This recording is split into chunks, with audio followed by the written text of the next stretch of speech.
Well, in this book, The Island Treasure Hunt, the message to kids is that good deeds do not go unnoticed. It's written and published by a retired Milwaukee police officer. He decided to write instead of really retiring, okay? So I'd like to welcome Larry Powalisz to the Morning Blend this morning. Morning, Allison. How you doing?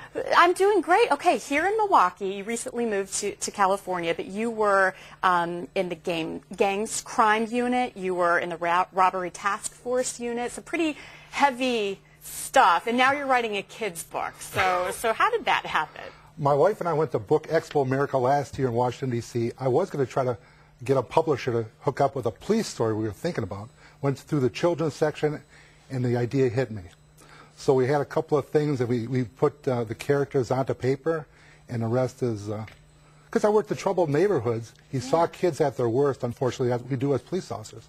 So I want to try to get a message of moral, entertainment, and educational. So what happens in this story? These two unique characters are surfers in Hawaii. They come across a treasure map, and they go to Haleakala National Park to look for a treasure. Okay, so it takes place in Hawaii. Yes. The Milwaukee-Hawaii connection happened because you've been in Milwaukee your entire life. Yes. I mean, you grew up here. You worked the beats here. Yes. So how did Hawaii come into play? We went there. We went for a cruise about 4 years ago with our children. Loved it so much. The characters came about, and what they're doing is they're going to different national parks on every book. The second book, they go to Yosemite National Park. Okay. This is the first book that you've written. So Yes. what was that experience like for you? It was interesting. I got, basically what I tell people is I made them stick characters. A friend of mine reviewed it. He gave them body, and the illustrator gave them a life. Mm-hmm.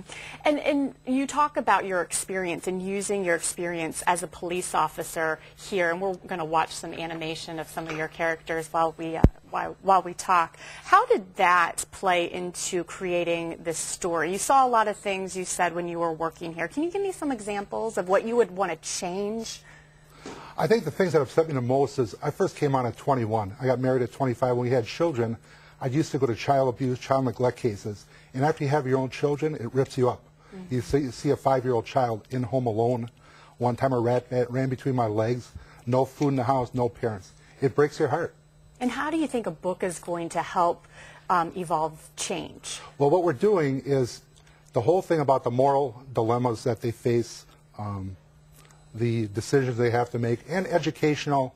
And we're also donating $1 a book to various children's charities and national park charities. Really? Which charities are you going to be donating to? This one is Friends of Haleakala National Park.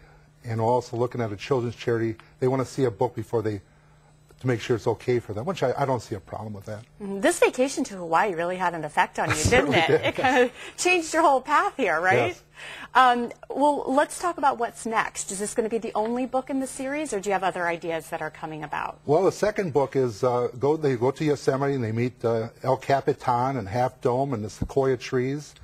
And then we're going to keep going. If I can get to Yellowstone or Grand Canyon. And so we have some of those. We're also writing a crime story because police work is my life. Mm-hmm. This is just something in addition to it. Our children are grown, so now this is my second childhood through my own little way. That's so great. Yeah, you've decided to do this instead of retiring. Yes, I'm still in the law enforcement field. 32 years, I just can't give it up. Yeah, what are some of your law enforcement buddies saying about your children's books? Well, they think I'm a little whacked out. Did they always think that something like this was in you? They had an idea, maybe? Well, they never. I came with a lot of crazy ideas, but I listened to people. They said, "Well, don't do it. You're nuts." I just finally decided I'm going to go through with it, and it came to fruition last week when I picked it up from the printer. Congratulations. And you're going to be signing books Yes. Later today. Where are you going to be? Actually, tomorrow. I'm going to talk to a St. John's Lutheran School in West Bend to the 3rd and 4th graders about being a cop and writing a book. And I'm going to be at the Fireside Bookstore in West Bend signing books to anybody who wants to buy one. And people can obviously get books at Fireside Books. Where else can they get a hold of one of your books? Website, boysofaloha.com. I just came from Sweden, so we're still scrambling trying to get up. So it will be up within the next couple of days. Okay, again, that's boysofaloha.com. That's your website, Yes. where in a few days you can get a copy of one of your books. That's B-O-Y-Z of Aloha. B-O-Y-Z. Again, another Hawaii connection. But we're Yes. glad you're back in Milwaukee. Well, thank It was you. wonderful to have you on our show, Larry. Appreciate it.